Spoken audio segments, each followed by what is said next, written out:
Every night, Allah subhanahu wa ta'ala descends to the lowest heavens and He calling out, saying, what does He say?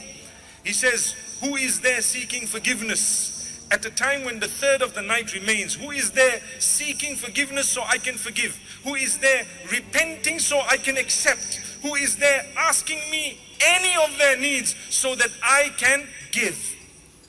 If you look carefully at that hadith, there is no precondition of having fulfilled tahajjud or having read salah. It's an open invitation from Allah to say, you want to seek forgiveness? Here I am. You want to repent? Here I am. You want to ask me anything? Here I am. I know of people who set their clocks for the time of tahajjud, even if, subhanallah, they haven't fulfilled the tahajjud, but they will get up and call out to Allah, feeling the presence that, you know what, this call is from Allah, yaqeenan. There is no doubt that Allah is calling. Imagine when you get up and you can actually look at the time and say, wow, Allah is calling. Allah is calling me. Oh Allah, I am the one. I am seeking. Oh Allah, me, I want forgiveness. Oh Allah, forgive me. I have a need. I'm calling out to you. I know that you're here to answer me. Call out to Allah. He will give you what you want. If it is tawbah and istighfar, He will forgive you. If it is anything else, He will grant it to you when He knows it's the right time. He will give you what He knows is better for you. Subhanallah. So this is the time of tahajjud. That is the most blessed time of the night. It's the early hours of the morning, we call it, right? The last part of the night is the time of tahajjud, its splendor, its goodness, its greatness. Meaning the value of that night is not based on the tahajjud, but it's the night itself, the fact that Allah is calling out and Allah descends to the lowest heaven. So now you need to know something. We will call out to Allah, but we will also engage in ibadah. Ibadah meaning acts of worship. Call out to Allah. I need to thank Allah, praise Allah, subhanallah. So there are few things you should do and could do. Number one, dhikrullah, the praise of Allah, the remembrance of Allah. The Qur'an is part of dhikrullah. You can read the Qur'an, it's a blessed time. Subhanallah, you would actually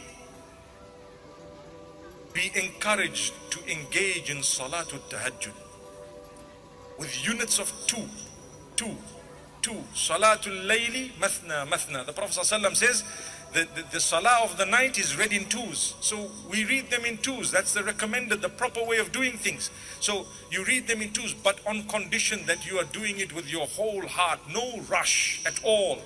And you do it for the sake of Allah. At that juncture, and at that time, when you put your head on the ground in sujood for the sake of Allah, you are actually the closest you could ever be to Allah. أقرب ما يكون العبد لربه وهو ساجد. The closest that a slave can be to his Lord is when he is in prostration.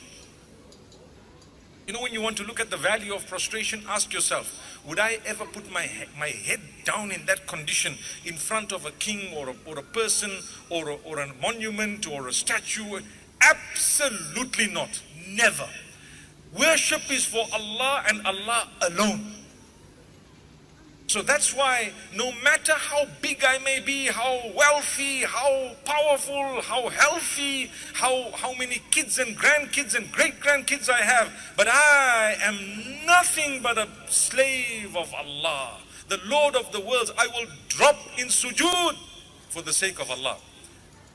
تتجافى جنوبهم عن المضاجع يدعون ربهم خوفا Surah Sajda speaks about those who forsake their beddings at night in order to worship Allah. Allah praises them and tells them, for you is Jannah. Jannah. You really believe in the last day. Because to worship Allah at night, nothing will inspire you unless you really believe in Allah and the last day. We have problems. We want solutions to our problems. At one stage, I tried asking people who came to me to say, I have a problem. And I tell them, did you call out to Allah in the last third? So many people used to say no, that I stopped asking. I just used to inform them, try calling out to Allah. Imagine we're saying try calling out to Allah. What try? You're supposed to start off by calling out to Allah. If you have a problem and you haven't made tahajjud, or you haven't called out to Allah at the time of tahajjud, and you are going to seek solution elsewhere, you've lost the plot. You've lost the plot. It's Allah.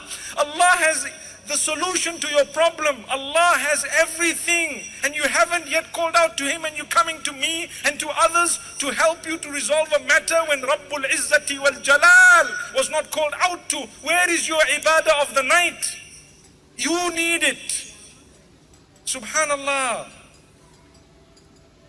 May Allah guide us.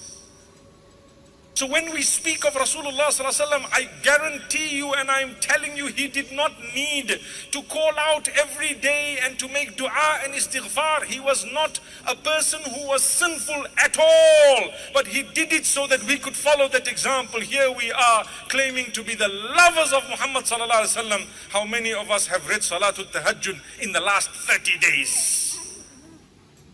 30 days gone by. You haven't even read Tahajjud. Brother says, I get up, but because I need a bath, I feel lazy. What? How could you say that? How could you do that? Subhanallah. When you were intimate with your spouse, it was nice. You enjoyed it, right? Remember, the bath is part of the package. Allahuakbar. May Allah help us. It should be an honor.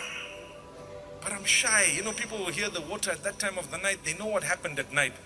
How can you say that for the sake of Allah? Teach your children and your family members there's nothing wrong. They need to know when they grow up that I will shower. So what if everyone in the house knows what happened? It was a sadaqah. Let it be. Allahu Akbar. We're shy of halal and we're not shy when it comes to haram. How many men are aware of the girlfriends of their friends, but they cover up when it comes to their wives? Why? Because a lot are guilty. May Allah subhanahu wa ta'ala grant us understanding. So to have that shower, I'm saying a shower, but we're talking of a ghusl, at that time of the night for the sake of Allah is an ibadah. Remember that. It's an act of worship. How many of you, let's word it differently, how many of us would miss Salatul Fajr with the excuse of I need a shower? A'udhu billah.